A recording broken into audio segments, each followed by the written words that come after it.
Então vamos lá? Esse é o resumo da Bolsa, um programa semanal com as melhores notícias do mercado financeiro. E hoje, baguncinha, estamos aqui no Private Day da AUVP, vou tentar falar perto do microfone aqui. Inclusive o Raul deve estar ali, ó. Esse querido Raul, ali abraçando a galera ali, ó. Baguncinha! Sim, eu estou num local diferente, eu estou aqui em Goiânia, participando de 3 eventos. Hoje, na sexta-feira, quando eu gravo esse vídeo, eu estou participando de um evento chamado Baguncinha da AUVP, do nosso querido investidor sardinha, o Raul Sena. Já amanhã, no sábado, participarei de um podcast sobre o meu negócio de vendas diretas, tá? E domingo também vou fazer um seminário também aí no meu negócio do tradicional. A gente tem que trabalhar, né? Enquanto o YouTube aí não dá dinheiro, etc. A gente não tem curso, então temos que trabalhar. Bom, e falando um pouco do evento, a galera falou no meu stories: Daniel, você está aí do lado de vários liberais e tal. Eu não tenho problemas ideológicos, vocês sabem, eu não sou um liberal na economia, né? Uma coisa ou outra ali do liberalismo eu até acho que dá para aproveitar, mas no geral eu creio que sou um pouco mais desenvolvimentista, tá? Apesar de ser um cara de mercado, como eu sempre falo. Mas eu gosto bastante aí do trabalho do Raul Sena, né? Que é o investidor sardinha. E vim aqui, aproveitei e aprendi bastante coisa. E é isso, extraindo o melhor de cada caixa. E se você aí é de outra caixa ideológica quiser me convidar para participar de um evento, estarei aí com toda certeza. Ainda mais se for com algo que eu acredito aí mais próximo, tá? Mas começando com o nosso combalido índice Ibovespa. Nosso querido Ibovespa subiu mais de 2% essa semana, fechando acima dos 153 mil pontos. Dá uma olhada, recorde do nosso querido Ibovespa. Eita, que a Venezuela está batendo recorde na bolsa. Brincadeira, brincadeira. Postei lá no Instagram também. Se você não me segue, Daniel Uchoa 07. Fiz lá um Reels dizendo que a economia do Brasil não está ruim. Não vou dizer que tá boa também, que o papai Lula é o campeão e que é o melhorzão. Não, não, não. Porque pra mim, economia boa é outro critério, minha régua é mais alta. Mas, sendo justo, não dá para dizer que a economia está ruim. E a Bolsa é um dos dados que refletem isso. Claro que a Bolsa não é o único dado macroeconômico, tá? Nem é o principal. Mas a gente está falando de Bolsa, então pelo menos ela está aqui na sua máxima histórica. Trazendo aqui outros índices, IFIX fechou no azul também, SP500 em queda, Bolsa Americana caindo, mas ainda, ao meu ver, está bastante esticada aí, principalmente com as Magnificent Seven, que são as 7 maiores empresas dos Estados Unidos de tecnologia, estão muito esticadas. Será que é uma bolha? Desconfio que sim. Eu, por enquanto, estou evitando investir em Estados Unidos, mesmo que o dólar esteja barato, através do ETF IVVB11, por exemplo. Como é que eu compro SP500 pelo Brasil? Esse aqui é um dos ETFs que você pode comprar. E eu não estou comprando Bolsa Americana, estou comprando Bolsa Brasileira, que se esticar muito também eu não compro. Os influencers aí, o que eles gostam de fazer? Quando tá tudo subindo, tudo estourando, ele fala: agora é momento mágico, agora é Bitcoin, agora é dólar, foge para os Estados Unidos, que é dólar, o dólar está maravilhoso, e o Brasil é terrível. Aí o dólar depois cai, aí eles mudam todo o discurso, né? Eu não, eu gosto de comprar as coisas quando estão na baixa, uma oportunidade. Repare aí aquele super print do setor Best, bancos, energia elétrica, seguros, saneamento e telecom, bons setores para você iniciar na Bolsa de Valores. Não necessariamente boas empresas as que estão aqui, mas os setores no macro são perenes, principalmente esses 4 primeiros setores aqui, tá? Já o outro print do setor de commodities, com destaque para Petrobras, que cresceu mais de 7% essa semana. Já vejo um liberal falando o risco estatal, o risco estatal, o risco estatal, e eu, Daniel, comprando Petrobras. O Lula vai fazer o Brasil virar Venezuela, veio o risco estatal, e eu, Daniel, comprando e lucrando bastante. Já mostrei pra vocês tudo isso. E a Petrobras divulgou o lucro agora esses dias, tá? Eu tô viajando, então dando ali o balanço, dando ali o materiais, RI, nem nada disso, mas divulgou um lucro bem robusto, me parece, e as ações voltaram a subir, tá? Falando agora da profecia dos economistas, Boletim Focus dessa semana, olha só a previsão de inflação para esse ano, 4,55, já entrando na banda superior da meta de inflação, que é 3%, que é bizarro, né? A média histórica de inflação do Brasil é 6%. Aí o cara bota a meta, metade da média, bicho. É um negócio sinistro, mas tá bom. 4,5%, PIB total 2,16%, câmbio previsão a 5,41% e taxa Selic a 15%. Parece que não vamos ter queda de juros esse ano. Tomara que o Banco Central mude de ideia e já comece a cair esse ano ainda. Inclusive, estávamos hoje na palestra com o diretor do Banco Central, um ex-diretor, na verdade, o Thiago Barriel, e o Raul até brincou que ele é bem pessimista, né? Tem 2 caras lá no BTG, tem um que é bem otimista, que é o Mansueto, onde vocês devem conhecer, e outro é o bem pessimista, que é o Barriel. Enfim, e aí ele falou bem educado e tudo mais, falou sobre algumas coisas lá, mas bem aquela cartilha liberal e tal, né? Os gastos do governo, aquela coisa toda que a gente já conhece, mas sem muito detalhes e sem trazer muito precedente internacional. Mas uma boa discussão a gente vai trazer aqui para o canal a qualquer hora. Bom, hoje eu vou trazer 3 noticiazinhas rápidas para vocês, porque eu quero debater um pouco de como foi o evento aqui, dessa questão da visão econômica, né? E como eu falei, eu posso fazer um vídeo mais detalhado sobre isso, mas aqui hoje eu vou dar algumas prévias, né, que pode ser interessante. Mas notícia 1, a gente tem o quê? Taxa Selic é mantida em 15% ao ano pela 3ª reunião seguida. O Copom, que eu não trouxe meu prédio do Banco Central, se reuniu e decidiu que a taxa de juros vai se manter. Mas, Daniel, como que a Bolsa de Valores pode estar subindo e explodindo se a taxa de juros está alta? Porque já se está falando da perspectiva da taxa de juros cair no próximo ano. Então, uma parte disso, sim, é porque pode ser que já esteja precificando uma queda da taxa de juros. Outra parte também é, como eu falei, os dados econômicos não estão tão ruins. E só de não estar tão ruim, né, de não estar em crise, a Bolsa já tende a crescer. Uma outra notícia importante também, porque eu vou fazer um vídeo sobre a Noruega daqui a uns dias, você vai ver no canal, o melhor vídeo do YouTube. Seguinte, fundo proposto pelo Brasil já soma 5,5 bi para preservar as florestas e teve a adesão da Noruega. Eu tenho um amigo meu que a gente ia gravar um podcast, o Cauê. A gente fez mestrado junto e tal, depois eu saí do mestrado, fui empreender e ele seguiu essa carreira estudando. A gente fez faculdade junto e tal, né? Depois ele foi mestrado, doutorado, e fui com PhD na Noruega, teve filho na Noruega e tal. E é um papo muito interessante, é um país que eu quero visitar ainda, né? Eu já visitei bastante países, mas a Noruega não tive oportunidade. E eu gosto muito do modelo deles, né? Algumas coisas daria para adaptar pelo Brasil e vai ser legal. Mas a Noruega entrou para esse fundo para preservar florestas brasileiras. Será que o Brasil vai trazer dinheiro para cá em nome de preservar as árvores em prés? O que você acha disso? É uma longa discussão isso aqui, tá? Não é tão fácil assim não. Quanto mais dinheiro, melhor e tal. Tem algumas entrelinhas aí. Também não vai dar para trazer num vídeo como esse. E a Indonésia e outros países entraram, tá? A proposta prevê remunerar países que conservam suas florestas tropicais, nós, mas divide opinião entre governos e ambientalistas sobre sua eficácia e governança. Isso aqui que temos que debater num vídeo único.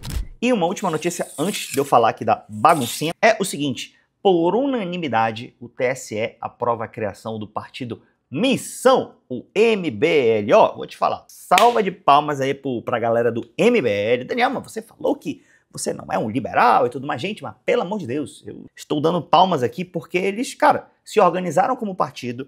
Cara, eles são jovens, eles têm uma militância engajada, produzem vídeos, né? Então, pô, parabéns, em termos de organização é invejável, né? Eu gostaria, eu não quero entrar pra política, né? Pelo menos não agora, mas assim, se um dia eu fosse entrar pra política ou fazer alguma coisa, o Partido Missão poderia ser um exemplo de como engajar na militância. Claro que eu teria a visão econômica um pouco diferente, né? Talvez bastante diferente, mas assim, tá aí. Ano que vem, será que você vai ver Kim Kataguiri concorrendo? Arthur Duval, mamãe falei, se bem que eu acho que ele não pode concorrer. E será que Renan Santos vai sair candidato a presidente pelo Partido Missão? Olha que o Renan Santos pontuou muito bem em algumas pesquisas. Olha que o Renan Santos até estava falando outro dia sobre desenvolvimentismo. Será que eles estão entrando, fazendo collabs aí, ou reagindo a trabalhistas, etc., para tentar, na última hora, raptar esses votos aí dos ciristas, eventualmente até de uma galera aí mais da esquerda? Não sei, estamos de olho na técnica da galera. Então, meus amigos, estive aqui no nosso querido evento da AUVP. Eu não sou sócio da AUVP, nem nada disso, nem tenho nenhum tipo de parceria com o Raul. Eu só tenho um costume de honrar, né, as pessoas que me ajudaram no caminho aí. E, poxa, eu já consumi conteúdo de muitos, cara, assim, só de curso,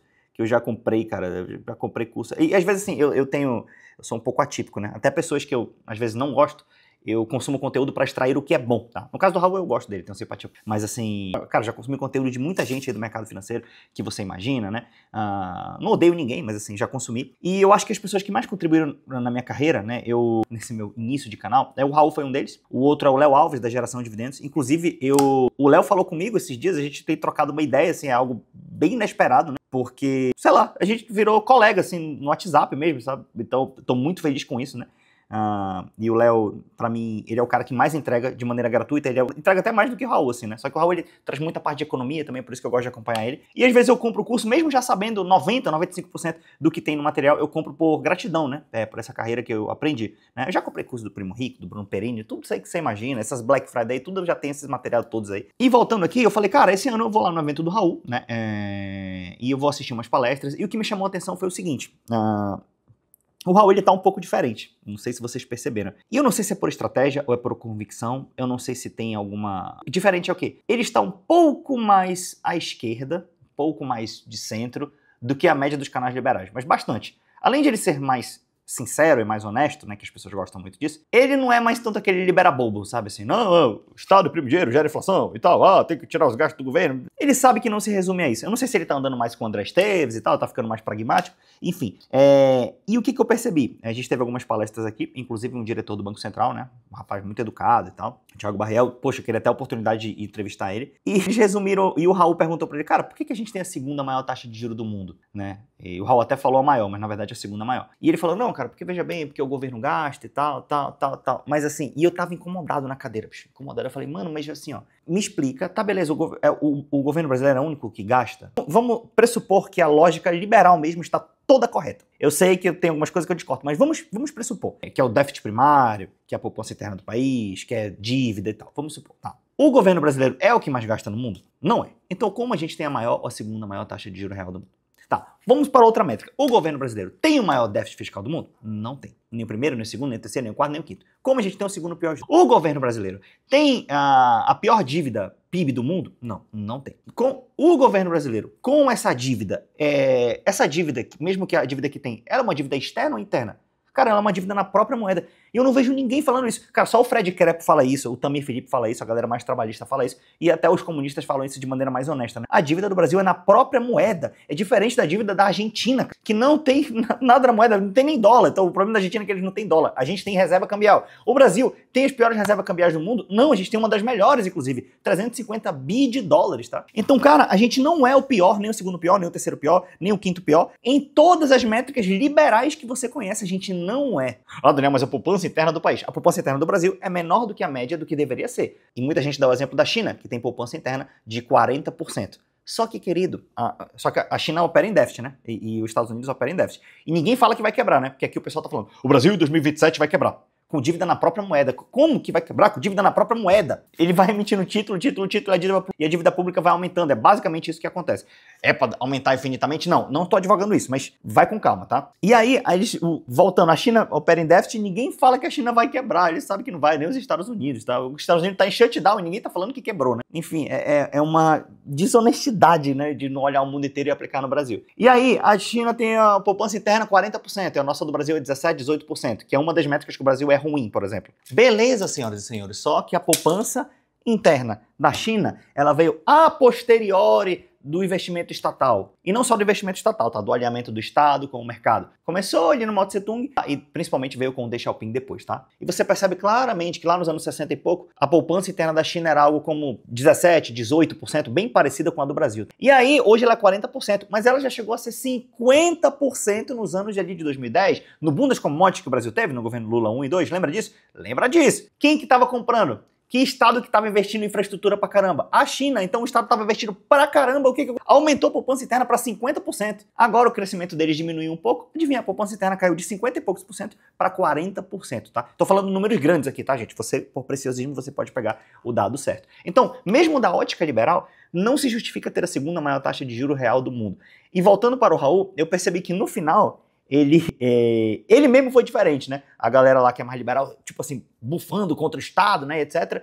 E alguns outros mais de boa, o público eu tô falando, né? E ele falou, galera, eu sou um pouco diferente. Pô, pra mim, eu não sou tão pessimista assim. O próprio BTG, olha o lucro do BTG, tá crescendo. Então, pô, pra mim, eu tô com uma visão boa e tal, né? E só de falar que tem uma visão boa, você já não é um cara que tá maluco, né, com medo do Estado, gastador e etc, né? Claro que ele tem um medo, né? Todos nós, talvez, em algum modo, temos medo de gastos errados do Estado, todo mundo, obviamente, mas mostra que ele é um pouco mais do centro. E também ele falou o seguinte, ele falou, cara, não sei não, essa história aí falando lá com o cara do Banco Central, ele falou, cara, não sei não, mas mesmo assim, bicho, o maior juro do mundo, o cara explicava, não, porque eu juro, porque o governo gasta, porque ele falou, o maior juro do mundo? E essa é sempre a pergunta que eu tenho vontade de fazer para qualquer pessoa com credibilidade ou que seja famoso que eu encontre, que eu fale assim, mano, o maior juro do mundo. Cara, escolhe uma métrica. Bicho, imagina que eu acho um comunista que acha que a taxa de juros tá certa. Eu vou falar assim, ó. Na lógica comunista, abre a cartilha aqui pra mim, beleza. Por que o Brasil tem o segundo maior taxa de juros real do mundo? Explica na lógica comunista. Ele vai falar, não faz sentido na cartilha comunista. Tá, se eu pegar um ANCAP ultralibertário, explica pra mim, a segunda maior taxa de juros. Ele não vai conseguir explicar porque o Brasil é o segundo pior país. Tem país que é muito pior, mesmo na lógica ANCAP. Mais intervenção, mais impressão de dinheiro, mais dívida externa e tal, muito pior, muito pior. Lógica liberal, não em nenhuma lógica. E aí, teve uma hora que o próprio diretor do Banco Central lá, ele falou o seguinte, ele falou, cara, quando eu entrei no Banco Central, ele entrou na época do Ilan Goldman, se eu não me engano, tá? Que era no governo Temer, ficou até ali um pouco do governo Bolsonaro. Que inclusive deu a ideia de mudar a meta de inflação para 3%. Assim. Porque no Chile é 3%. Isso é métrica. O Chile, na Índia é 4%. Era igual a nossa antes, tá? E a Índia tá mandando os caras pra lua, né? Enfim. E aí ele falou assim, cara, quando eu entrei no Banco Central, eu mandei perguntar lá, bicho, por que a taxa de juros real no Brasil é tão alta? Mas sabe por que ele tinha essa encucada? Porque assim, ó, toda essa cartilha liberal, na época do Lula era feito. No Lula 1 e 2. Superávit primário tinha. Dívida PIB caindo? Estava caindo. Então, mano, tinha superávit primário, dívida PIB caindo. Que é mais o quê? E a taxa de juros nas alturas. Tudo bem que ela veio diminuindo, mas mesmo assim, era taxa de 13, 15, 20%, valores reais muito altos. Então, a minha ideia é que muita gente no mercado financeiro, principalmente aí gestores de fundos que precisam entregar resultado no primeiro ano, porque eles vão ganhar aí taxa de performance por isso, né? Fora a taxa de administração, para eles é mais fácil colocar na renda fixa e ganhar, né? Então, tem ali uma certa galera que quer ser rentista no mercado financeiro. Não é todo mundo, tá? Inclusive, a da galera que estava aqui, a maioria, inclusive, não tem esse espírito de rentista, tá? Inclusive, é uma das coisas que eu gosto do trabalho do Raul, do Léo Alves e tal. Enfim, mas assim, muita gente graúda gosta disso, tá? Uma outro fato que tem também é o tripé macroeconômico com a meta de inflação baixa, que eu já tenho um vídeo do tripé macrofraude, que eu explico sobre isso e não vou dissertar sobre isso aqui, você vê meu vídeo do tripé macrofraude, tá? E tem um fator também que é a memória de mercado.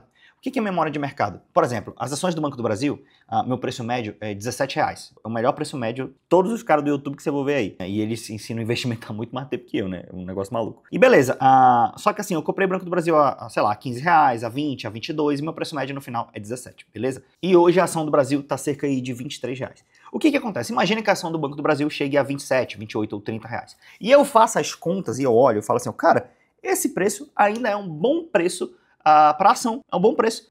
Só que eu tenho um negócio chamado memória de mercado. Na hora de eu comprar, vai falar assim, Daniel, não compra. Porque tu comprou o Banco do Brasil a 17, a 18, a 19, a 20. Como é que tu vai pagar 30 no Banco do Brasil? Poxa, mas os números me dizem que é um bom investimento, cara. E a análise qualitativa também, não faço só quantitativa, faço a qualitativa também. Que é um bom investimento, mas assim, a memória de mercado faz eu achar que eu tenho esse direito eterno de comprar o Banco do Brasil a 17 e a 20, tá? O que é uma mentira. E essa memória de mercado parece que existe impregnado no Brasil, tanto nos gestores de fundos de investimento, tanto quanto na população, que a galera acha que tem o direito a ganhar aquele 1% de juro ao mês, que dá mais ou menos 12,68% de juro ao ano, né? Então, cara, é um juro de 2 dígitos, acima de 10%. Então, muita gente acha que tem isso e se acostumou, porque assim, fato não é. Assim como a inflação, muita gente fala que inflação é fofoca, né? Tu reajustou 5% esse ano, né? Aí beleza, aí os preços sobem 5% esse ano. Aí ano que vem tu vai falar assim, ó, não, eu vou ajustar o que subiu ano passado. Aí 2026 tu vai lá e sobe 5%. Aí beleza, tu ajustou 2026 subiu 5%, porque 25 subiu 5. Aí 26 tu sobe 5, aí passou o ano de 26 inteiro, que subiu 5. Quando for 27 tu fala, vou ver quanto que subiu em 26. Subiu 5, mas o 5 que subiu em 26 foi porque tu tinha ajustado em 25. E aí ela fica passando essa fofoca, né? Muita gente, é o efeito da inflação inicial, muita gente fala disso. É uma memória também. Então existem alguns tipos de memória e vieses no mercado que estão contaminados na mente das pessoas e nem ela sabe explicar o porquê. Tanto que quando você estressa esse argumento de que por que o Brasil é o segundo pior país de taxa de juro real do mundo, explique na sua cartilha. Se tu tá falando com o liberal, tu fala assim, ó, liberal, explica na sua cartilha. Porque o governo... Tá, beleza, mas aqui, ó, tem 200 países. Explica porque é o segundo. Me explica por que esses outros 198 países são melhores que o Brasil, em qualquer métrica. E ele não vai saber. E aí o Raul, ele já tá sentindo um pouco isso, ele tá ligado e tal, mas é um cara bem pragmático, né? A UVP aí vai dar 2 passos bem grandes aí no ano que vem. Não posso falar porque ele pediu segredo, pediu pra galera não gravar, mas quem acompanha o trabalho dele vai ver o que eles vão fazer, tá? Bom, fora isso, a gente teve aqui palestras de sucessão patrimonial, bem interessante, né? Geopolítica e tudo mais. E é isso. Então, quem me perguntou, não tenho nenhum tipo de sociedade com o Raul, só sou muito grato a ele, ao Léo Alves, ao professor José Cobori também, que eu gosto muito, né? Eu fiz também um curso do Eduardo Moreira logo no começo, né? Quando eu tava aprendendo, um investidor mestre, né? Bastante didático, Eduardo também. E eu acredito nisso, beleza? Aproveitando aí o melhor de cada caixa. E você aproveite o melhor do canal Investland. Aqui, você sabe, eu sempre posso estar errado, mas você também. Então, aproveite, filtre o que há de melhor. A gente se vê no próximo vídeo.